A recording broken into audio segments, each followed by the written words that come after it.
week, behind the scenes reaches new heights as new tasks and new graphics come to the Slayer Tower. RuneScape's biggest mouth tells us more.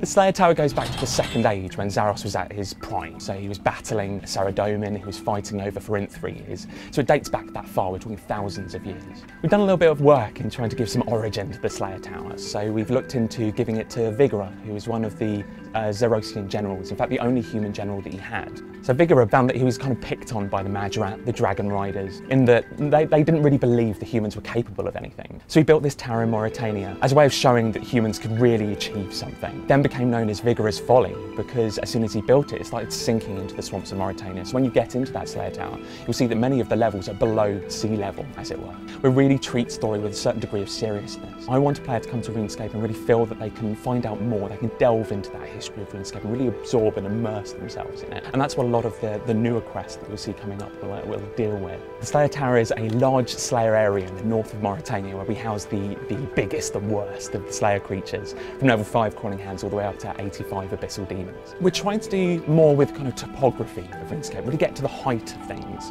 So first with one piercing note, you have the height of that abbey. You go up and you can look down, and it really looked quite high and impressive. So that continued with the Dominion Tower, with the Wizard's Tower, and now with the Slayer Tower, which you can get to the top level and really look down, see the multiple levels that sit below you. You get a sense of kind of vertigo, or at least I would. We've added an extra layer that requires 7 to 1 agility to get to, but you can fight more gargoyles, more abyssal demons there, just so you're not fighting over resources. So there's a new character at the foot of the Slayer Tower called Marcus. He's gone to Mauritania to make his reputation as a hero. He's got there and has realised that he hasn't quite got the skills to do that, so he's going to pay you to make his reputation, and he'll give you some rewards.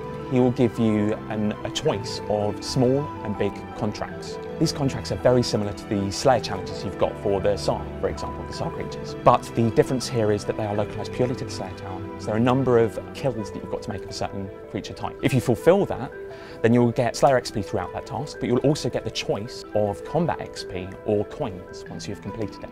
Even better, if you've already got a Slayer task to go to the Slayer Tower, get a Slayer contract from Marcus beforehand, and it will give you that boost on top of your Slayer XP. There's no limit to how many contracts you can do in a day, so if you wanted to just camp out in the Slayer Tower and kill Banshee after crawling hand, then please do. So when it comes out, I recommend you go up to the top, have a look down through the hole in the middle of the Slayer Tower, really kind of take in the whole dungeon, possibly look for the journals to get a sense of Vigora and the story of the dungeon, and then just take up some contracts and get a bit of XP and cash for yourself. Next week, we meet up with community management to hear what life is like in the team, find out exactly what happens to all your feedback, and discover why they're so excited for 2013.